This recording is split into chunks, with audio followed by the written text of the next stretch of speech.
Capítulo 1.2 Sem oração, é impossível resistir às tentações e praticar os mandamentos. A oração é a arma mais eficaz para nos defendermos dos inimigos.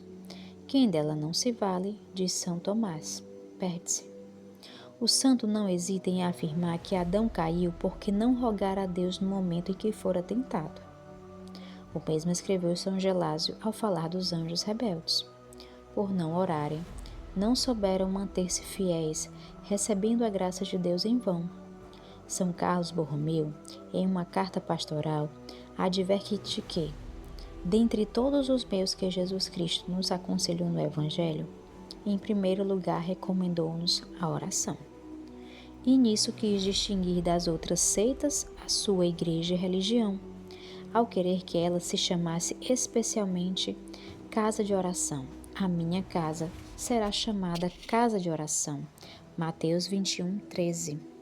São Carlos conclui na citada carta que a oração é o princípio, o progresso e o complemento de todas as virtudes. Assim, nas trevas, nas misérias e nos perigos em que nos encontramos, dizia o rei Josafá, não temos outra coisa para afundar nossas esperanças senão em elevar os olhos a Deus e pela sua misericórdia suplicar a nossa salvação com orações. Segunda carta aos Coríntios 20:12. E assim também fazia Davi, não encontrando outro meio para não ser cativo dos inimigos, senão rezando continuamente para o Senhor livrá-lo das emboscadas. Os meus olhos estão sempre voltados para o Senhor, pois Ele há de livrar do laço dos meus pés. Por isso, ele não fazia nada senão rezar e dizia: olha para mim e tem piedade de mim, porque eu vejo-me só e aflito. Salmo 25:16. Clamo a ti, salva-me, e guardarei os teus estatutos. Salmo 119, 146. Senhor, dirigi a mim vossos olhos, tende piedade de mim e salvai-me. Eu nada posso, e fora de vós não tenho quem possa me ajudar.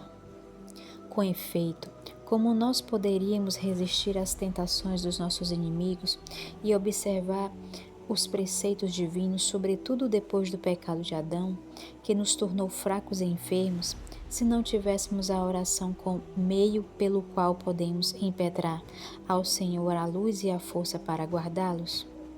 Foi uma blasfêmia o que disse Lutero, que após o pecado de Adão seria absolutamente impossível aos homens a observância da lei divina.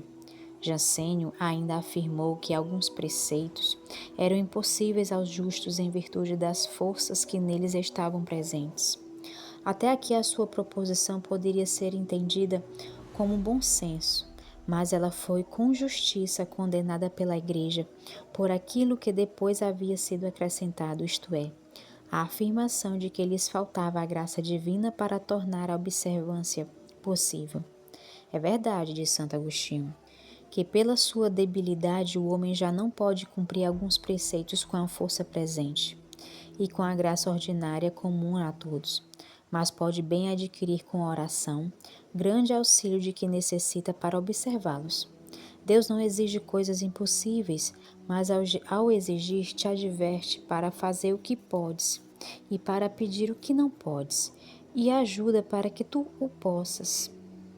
Esse escrito do santo é célebre, tanto que posteriormente foi adotado e estabelecido como dogma de fé pelo Concílio de Trento. Imediatamente acrescenta o santo doutor: vejamos de que modo, ou seja, como o homem pode fazer aquilo que não consegue por si só. Por meio do remédio poderá aquilo que não podia com a sua enfermidade. Com isso, quer dizer que com a oração obtemos o remédio para a nossa debilidade, e ao rezarmos, Deus dá-nos a força para fazer o que não conseguimos. Já não podemos crer, prossegue Santo Agostinho, que o Senhor nos tenha imposto a observância da lei e que nos tenha prescrito, pois, uma lei impossível. E por isso, diz o santo, quando Deus mostra-nos o quanto somos impotentes para observar todos os preceitos, Ele nos adverte para realizar as coisas difíceis com o maior auxílio ao qual podemos impetrar por meio da oração. Mas porque alguém dirá, Deus nos envia coisas impossíveis a nossas forças? Diz o santo que é justamente por isso, para que nós esperemos obter com a oração a graça para fazer o que não podemos. E em outra passagem, a lei foi dada para pedirmos a graça foi dada para que fosse cumprida a lei. A lei não pode ser observada sem a graça, e Deus deu a lei para este fim, para que nós lhe suplicássemos a graça para observá-la. E diz em outro texto, a lei é boa para quem dela se serve legitimamente. O que significa então servir-se legitimamente da lei? E responde, reconhecer através da lei a própria debilidade e rogar o divino auxílio para alcançar a salvação. Santo Agostinho afirma, portanto, que nós devemos servir-nos da lei, mas para qual fim? Para conhecermos por meio dela a nossa impotência em observá-la, a fim de impetrarmos com a oração o auxílio divino que cura a nossa debilidade. O mesmo escreveu São Bernardo, quando disse: quem somos nós e que força nossa pode resistir às tentações? Deus certamente queria isto, que nós víssemos a nossa fraqueza e que não temos à disposição outro auxílio senão recorrer com toda a humildade à sua misericórdia. Deus sabe o quanto nos é útil a oração para nos mantermos humildes e para exercitarmos a confiança. E por este motivo permite que nos assaltem inimigos, os quais não podemos vencer pelas nossas forças, para que nós, através da oração, obtenhamos a graça para resistirmos. E que se advirta, sobretudo, que ninguém pode resistir às tentações da impureza da carne, se não suplicar a Deus quando é tentado. Essa inimiga é tão terrível que, quando nos ataca, quase nos tira toda a luz. Faz que nos esqueçamos de todas as meditações e bons propósitos feitos.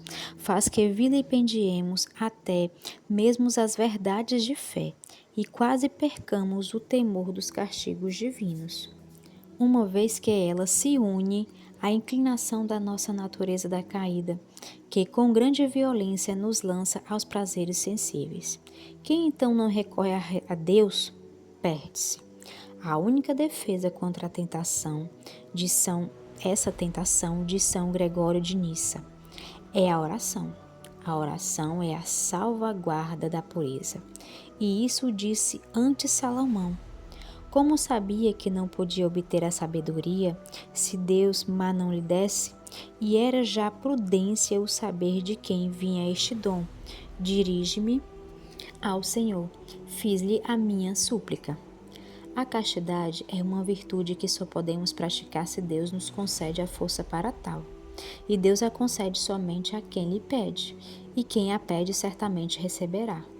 São Tomás diz contra Jansênio que não devemos afirmar que o preceito é para nós impossível, pois embora nós não possamos observá-lo por nós mesmos, não obstante o podemos com o auxílio divino. Muito menos se diga que parece uma injustiça mandar que um coxo ande direito.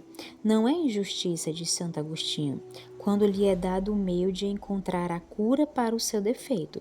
Se ele depois continuar a mancar, a culpa será sua. Em suma, diz o mesmo santo doutor, que não saberá viver bem quem não souber rezar bem. Ao invés disso, São Francisco de Assis diz que sem a oração não se pode esperar bom fruto de uma alma. Alguns pecadores, pois, sem razão, se desculpam ao dizer que não têm forças para resistir às tentações. Contudo, se vós não tendes essa força, por que não a pedi? Reprova São Tiago, não obtendes o que pretendeis porque não pedis a Deus.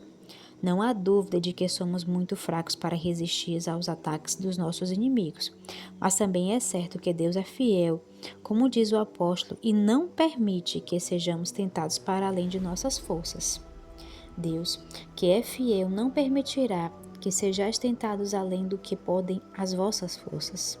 Em caso de tentação, dar-vos-á os meios para lhe resistir. Primeira carta aos Coríntios 10:13.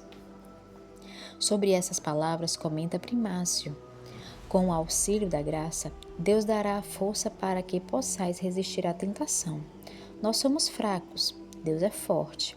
Quando lhe pedimos o auxílio, ele não nos transmite a sua fortaleza para que tudo possamos, como prometia o mesmo apóstolo São Paulo. Contudo disse: tudo posso naquele que me conforta. Diz São João Crisóstomo que caia aquele que deixa de rezar, pois se tivesse rezado, não seria vencido pelos inimigos. Obrigada a todos que escutaram esse audiobook. Peço que vocês compartilhem, curtam, assinem o nosso canal e continue conosco nos próximos vídeos, nos próximos audiobooks. Conto com a companhia de vocês e espero que Deus os abençoe imensamente e que Nossa Senhora os cubra com seu manto sagrado. Até o próximo audiobook.